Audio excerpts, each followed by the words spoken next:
All right, compliments to Georgia Tech. I think we fought to come back and got it within one in the third quarter, then just couldn't really get stops and couldn't execute and just made some tough turnovers. So, they outplayed us in a lot of ways. So, tough game, but they did a good job. And they're playing good basketball. They just beat Notre Dame and came here and beat us. So, good job to them. I was going to ask that. They come in after the big win over Notre Dame, so they obviously had some confidence, but when you looked at this matchup, what concerned you the most about Georgia Tech? What concerned me the most, the first thing was transition defense, because that's been one of our toughest things, the ability to sprint back and defend.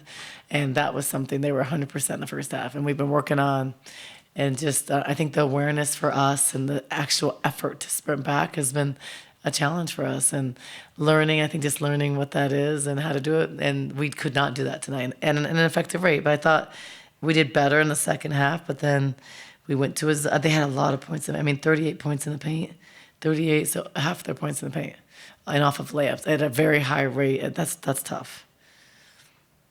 You started the game by presenting flowers to Karen Blair, who of course played and coached here. Yep. And she sat here a few moments ago and talked about how one of her players said that she wanted to play well for her because of what Coach Blair did here.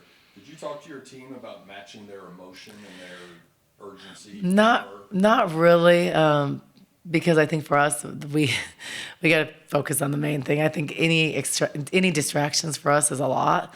So I think just us kind of focusing on the main thing and getting better and doing the things we need to do is really the focus. So not a whole lot of external stuff. I think some knew through conversation that she played here, and we knew that they'd be fired up, because you're always just like if I went back to Arizona, you're always fired up to play. I think that's just what it is. But tough. I think she's doing a good job with them and coaching them well, and they play hard. And I think their guards are a lot more athletic and a lot better at scoring. We had a tough time.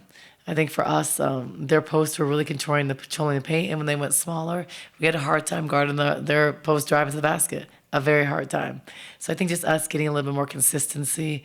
Where we had a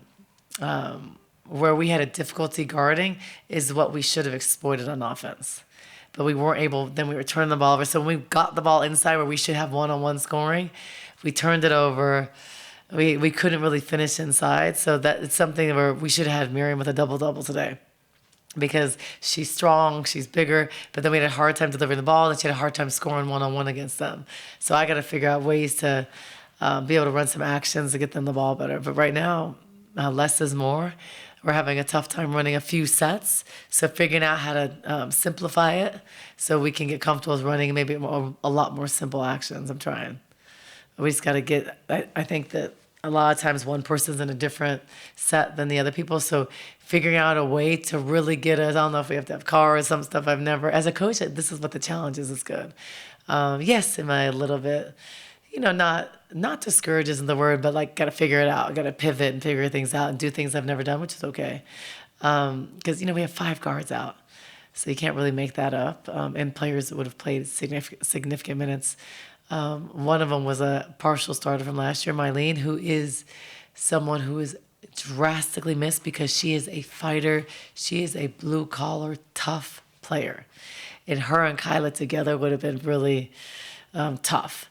And then Kyla's a huge loss for us, humongous, monumentous, huge, because she is our best on the ball defender. She's one of the best in the country at steals. She's 8th in the country, 2nd in the ACC. And she guards the best guard. And she is also experienced. She can shoot the 3, experienced, and puts us at a really good pace. And so without her, and then Ty is our only true point guard. So then I'm now putting a lot of pressure on Paulina to be the full-time point guard and score. So with Ty in, Paulina can get other shots, can move off the ball.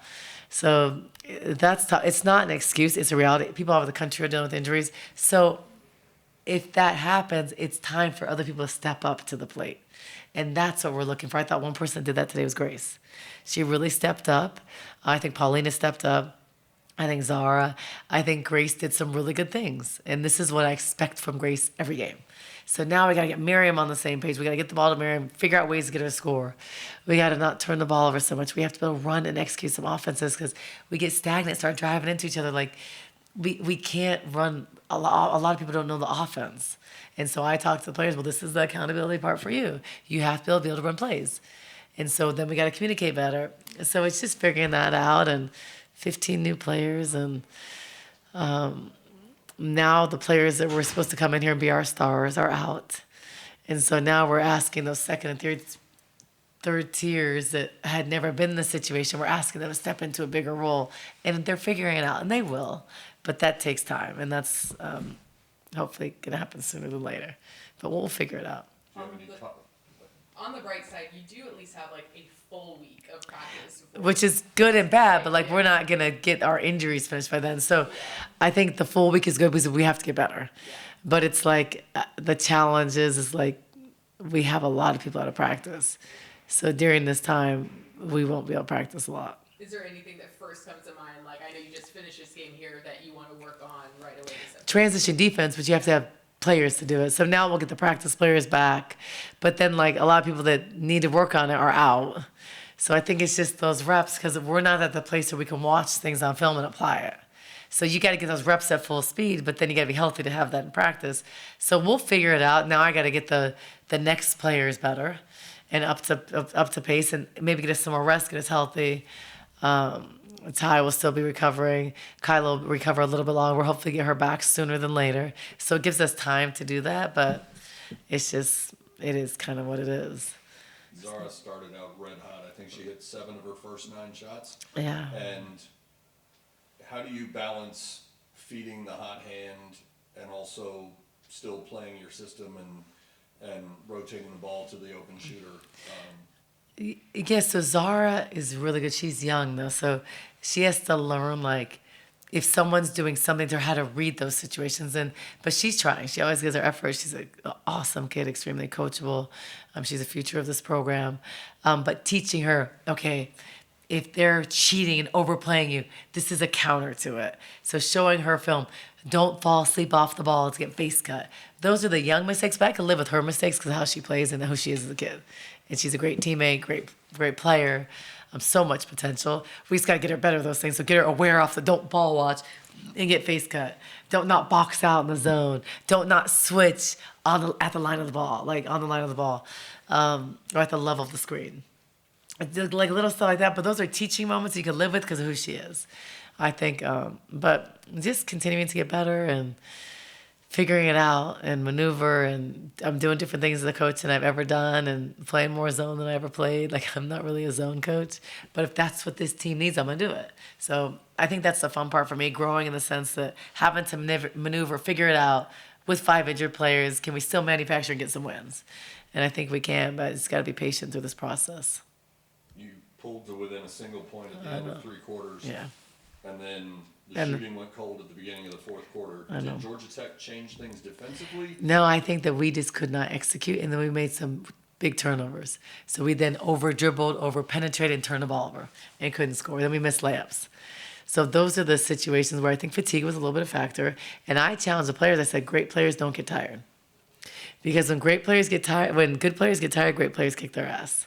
So if you look at the Diana Taurasi's, you look at the Sue Birds, you look at the Kelsey Plums, you look at all those elite guards, fitness, they could run for days. Fitness is never a factor. So I challenge some of the players, instead of, I have to play 39 minutes. It's like, yeah, hell yeah. I get to play 39 minutes. I can now take a couple more shots. I can average a little bit more. I can make a couple more mistakes and be in the game. I think it's a blessing, and it's the opportunity to do something special, average more points, get more steals, showcase your talent. Like, I think it's an opportunity that you should go out and grasp, and fitness can't be a factor. And I told them, if we have to go in the cryo more times a week, it doesn't matter. Like, that's when you woman up and you're like, okay, I'm going to be in the best shape I can, where I'm going to outrun players and I'm never going to be fatigued. And that's something you don't learn in college. It's something you learn in the pros. So the most elite guards, if you look in the WNBA and even the NBA, they are in elite shape. Even the Ray Allens, Allen Iversons, they could play for Michael Jordan. They don't get tired.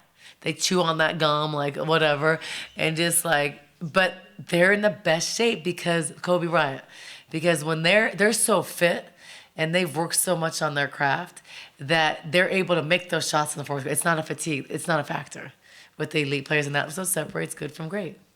And I've played with those players, and like if you look at Kelsey, she didn't have the body she had coming in when we recruited her at Washington.